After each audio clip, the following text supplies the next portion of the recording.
다음 중 교수법과 보상 방법이라는 독립변수와 여기서 끝나야 되겠죠. 독립변수가 두 개입니다, 지금. 자, 학업 성취도가 있습니다. 학업 성취도는 이제 종속 변수가 되겠네요. 자, 변수 간의 상호작용을 분석하는 것이 아니라라고 했어요. 자, 그게 아니라라고 했습니다. 그러면 보상 방법에 따른 교수법 간의 차이를 밝힌다고 할 때라고 했습니다. 자, 보시면 여기에 이제 종속 변수가 있고 이 종속 변수가 있고 독립 변수가 하나, 그다음에 독립 변수가 두 번째가 있죠. 그래서 이 독립 변수를 우리가 처치라고 해요. 되게 시험 설계에서는 처치라고 하는데, 자, 이 두 가지 이것과 이것이 독립 변수와 학업 성취도라는 종속 변수 간의 상호작용을 분석한다. 이걸 우리가 이제 상호작용 효과라고 해서 만약에 위에 있는 두 가지 지문만 나왔다면 이게 요인 설계가 될 수 있어요. 요인 설계 같은 경우는 처치가 두 개입니다. 처치가 두 개. 처치, 즉 독립 변수가 두 개다라고 하는 거죠. 이것이 이제 종속 변수 하나에 영향을 미치는 요인을 보는 겁니다. 이걸 우리가 이제 요인 설계라고 하거든요. 근데 그게 아니라 그랬으니까 요인 설계는 아닐 것입니다. 보상 방법이 뭐였다? 독립 변수였죠. 그다음에 교수법이 뭐였다? 독립 변수였죠. 그러면 독립 변수와 독립 변수 간의 관계를 보는 거예요. 그 차이를 밝힌다고 할 때 이걸 우리가 무엇이라 하죠? 네, 배속 설계라는 말 씁니다. 배속 설계. 그러니까 한 변수가 다른 변수에, 자, 거기 간단하게 쓰면 한 변수가 다른 변수에 배속되는 걸 말해요. 보상 방법에 따른 교수법 간의 차이니까 한 변수, 이 변수는 독립 변수입니다. 한 독립 변수가 다른 독립 변수에 배속된다. 배속은 내재된다라고 하거든요. 그래서 거기에 내재되는 설계를 우리가 배속 설계다 이렇게 말해요. 그럼 배속 설계는 종속 변수가 안 나오는 거예요. 독립 변수란 단어만 나와 있잖아요. 이렇게 해서 배속 설계를 개념을 잡으시면 됩니다. 답은 이렇게 되고요. 라틴 정방형 설계가 있습니다. 라틴 정방형 설계는 32번 문제에 나오니까 그때 보기로 하고요. 자, 무선화 구획 설계입니다. 무선화 구획 설계는 이렇게 나누면 무선화, 이거는 무선 배치한다라고 하는 거죠. 이거 실험 설계니까. 자, 무선 배치한다라고 하는 것입니다. 무선 배치해서 자, 추가적으로 구획을 설정하는 겁니다. 추가적으로 구획을 설정한다.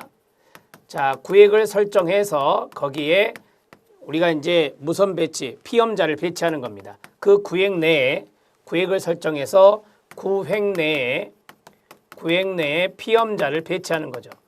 피험자 배치하는 거. 이것을 우리가 바로 무선화 구획 설계, 무선 구획 설계 이렇게 말합니다. 자, 분할 구획 설계가 있습니다. 분할 구획 설계는 혼합 설계와 동의어가 됩니다. 혼합 설계를 좀 간단하게 말씀드리면 우리가 이제 이것은 집단끼리 되게 보는 집단 시험 설계거든요. 그래서 집단 간 설계와 그다음에 집단 내 설계 또는 피험자 간 설계와 피험자 내 설계라고 합니다.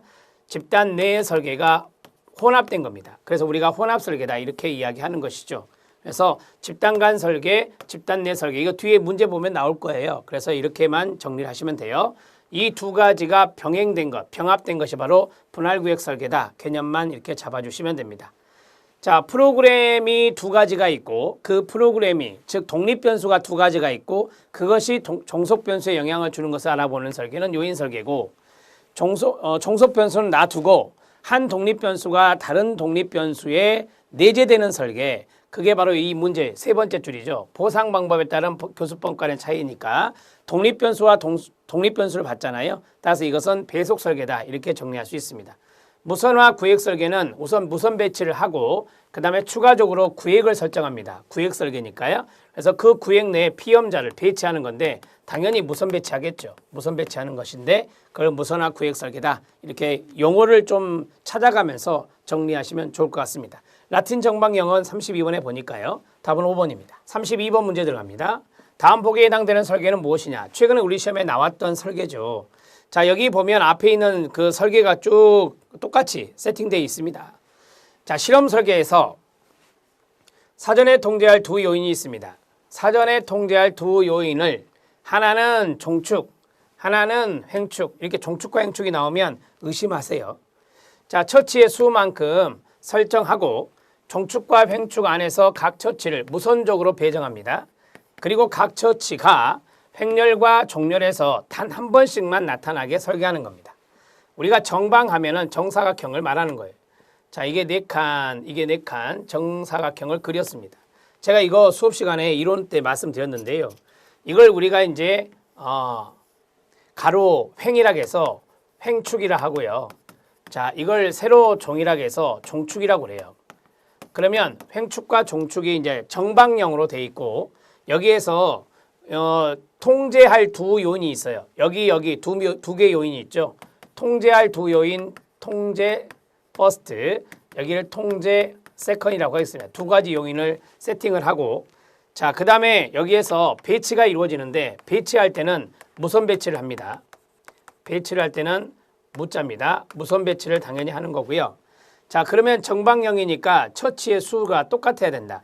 처치의 수만큼 선정을 하라. 횡축, 종축에. 그러면 3개로 하겠습니다. 이렇게, 이렇게. 자, 똑같이 3칸으로 나눠야 돼요. 이렇게. 그래서 라틴 정방형이니까 여기에 보면 횡렬과 종렬에서 단 한 번씩만 각 처치가 나타나야 된다라고 했어요. 처치를 A, B, C로 하겠습니다. 처치는 독립변수죠. A, B, C. 프로그램이라 할 수 있는데요. 자, 여기에 A, B, C를 넣습니다. 그러면 하나씩 들어갔잖아요. 그렇죠? 그럼 여기도 하나씩 들어가야 돼요. B, C 이렇게 들어가면 되죠. 그러면 여기에 A가 들어갈 수 있나요? 여기에 C가 들어가야 되겠네요. C가 들어가고 A가 들어가야 겹치지 않죠. 하나씩만 들어가야 되니까. 그 다음에 여기에 A가 들어가죠. 여기에 B가 들어가면 됩니다. 그렇게 하면 이제 라틴 정방형 설계다. 이렇게 정리를 하실 수 있어요. 이 그림을 머릿속에 넣으시면 됩니다. 자, 정리가 됐습니다. 답은 3번입니다. 라틴 정방형 설계고 최근에 시험에 출제가 됐습니다. 자, 32번의 답은 3번입니다. 33번 문제 들어갑니다.